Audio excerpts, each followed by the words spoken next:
Okay, so let's do the practice now. Read each scenario, identify the independent and dependent quantities, and be sure to include the appropriate units of measure. Then analyze each graph and determine which of the provided scenarios is models. So it's gonna be the same thing we did in our notes for activity 1.1, which started back on page M1-9. Those are the examples we're gonna use here. Okay, so for the endangered species, the Elkwood Aquatic Society is working with various reptile species to increase their populations. The initial population of 450 endangered turtles tripled each year for the past 5 years. So on letter A, first thing we're going to do is identify the independent and dependent quantities. Okay, so the independent quantity, as I'm reading through this, is all about time. So there's time in there. And we are talking about time, it says over years. The dependent quantity then is going to be the number of turtles, population. Number of turtles. Okay. So from there, it says, okay, the initial population of 450 endangered turtles tripled each year for 5 years. Now, when you start tripling each year, just like we did the doubling problem back in our notes, which was the interest one, it should look like something that is what we call like an exponential growth. It should kind of curve up very quickly. So this is going to be associated with graph letter E. Okay. So I go look at graph E. We're starting down there at 450, and then it's tripling every year. So our x-axis will be the years in time, and then our y-axis is the number of turtles. Now that's all they're asking us to do. They're asking us to determine a scale or anything like that. But I would think myself, if I was going years for time, I would go by ones, okay? And then from there, trying to figure out the scale, I probably, since we start off at 450, I probably would start off at 400 and increase like that. Now for the rest of our homework problems, I'm just going to label out the axes, and that will be it. Letter B, video games. Gillian is playing video games at an arcade. Gillian starts with $40 and is playing games that cost 50 cents each. Game. No time. Okay, we have no time here. So something a little bit different for the independent and dependent. For the independent, since there is no time. What's happening? You're playing games. A number of games, and what's then going on? The number of games you play is going to decrease your money, which is in terms of dollars. So as you keep playing games at 50 cents per game, because that's a constant rate, what I should be seeing is like a straight line, either going up or going down. But if you start with $40 and you start playing games, what's happening? Your money should be going down. And the graph that matches up with that of A, B, C, D, and an F that remains is letter C. Okay, so this is going to be with graph C, where this is the number of games, and this is the money you have remaining, which is in terms of dollars. Letter C, sales commission.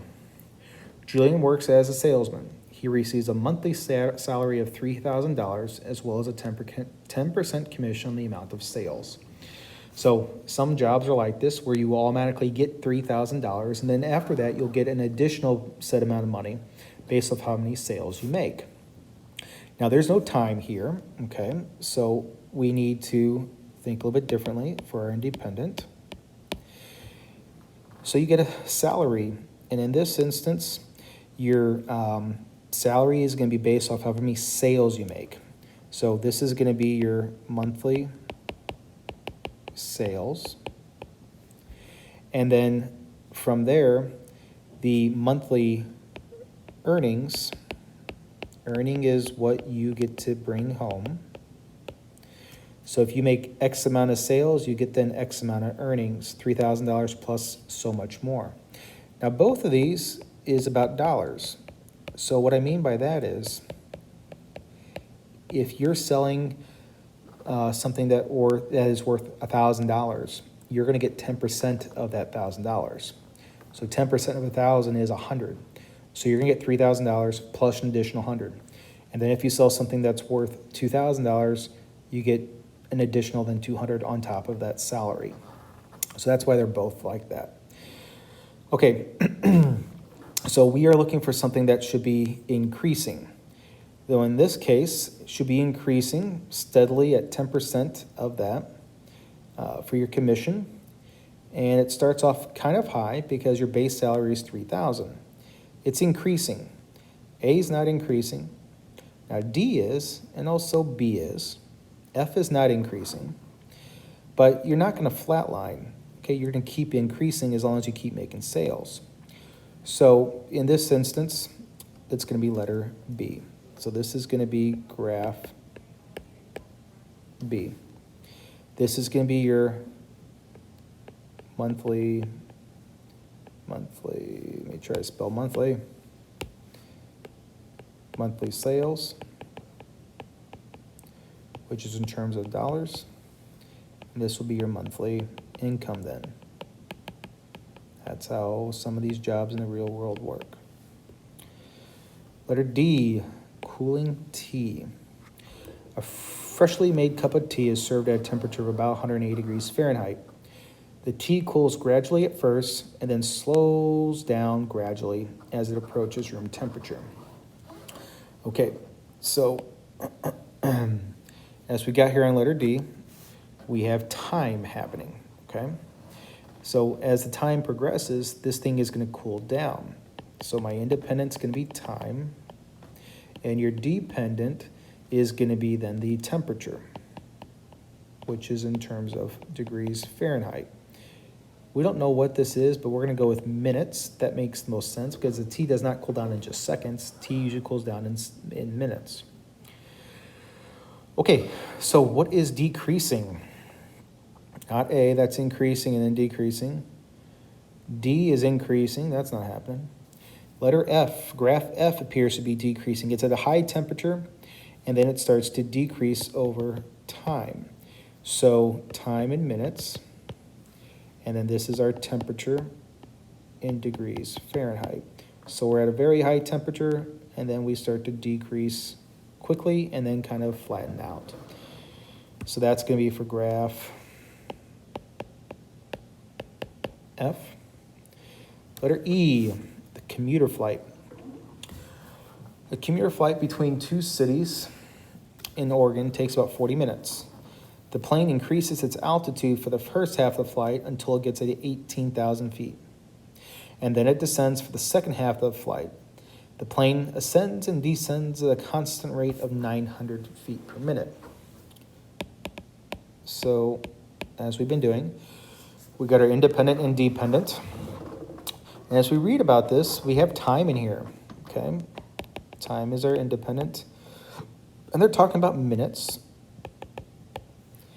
And then our dependent is going to be our altitude, okay? That's what the elevation is, altitude is, as the plane goes up and down. We're talking altitude, which is in feet. So what of those two remaining graphs, A and D, is increasing and then going to be decreasing? So that's what happens to a plane. You take off, you keep increasing, increasing, increasing, and then depending on how long your flight is, sometimes you keep increasing, increasing. Sometimes the plane will kind of fly at a same height. All right, whoops. And then sometimes if it needs to, it might go up a little bit more. But then at some point you're going to land, and then it starts to turn down to get to the runway. So it depends on the situation. On this one, it's going to be letter A because it's increasing, it says, and then once it gets to the max height, it starts to turn down because it's a short flight. Then you see it increases and then decreases like that, means it probably was a short flight. And then the dependent is the altitude in feet. So then process elimination says cross country here, letter F. should go with graph D. Brady runs for his high school cross-country team. His strategy for each 5-kilometer race is always to begin by increasing his speed so that by the time he reaches the first kilometer, he is running at a speed of 0.3 kilometers per minute. He maintains that speed for the next 2 kilometers. He then gradually speeds up for the remaining 2 kilometers so that when he crosses the finish line, he is running at a speed of 0.5 kilometers per minute. So what I notice again here is for the independent variable and the dependent is time, okay? Our time, not a second here, let me go back. Speed, okay. Yeah, because we don't have distance here, we got a rate. So let me go back to that actually. It's not gonna be time. I do have time in there, but I don't think the time's gonna help us. Because what we're talking about then is increasing his speed over the amount of distance. So in this problem, actually the independent variable, independent quantity, is gonna be his distance. Because depending on where he's at on that 5 kilometers, is where he's going to either increase his speed or maintain it. So the dependent in this case is going to be speed.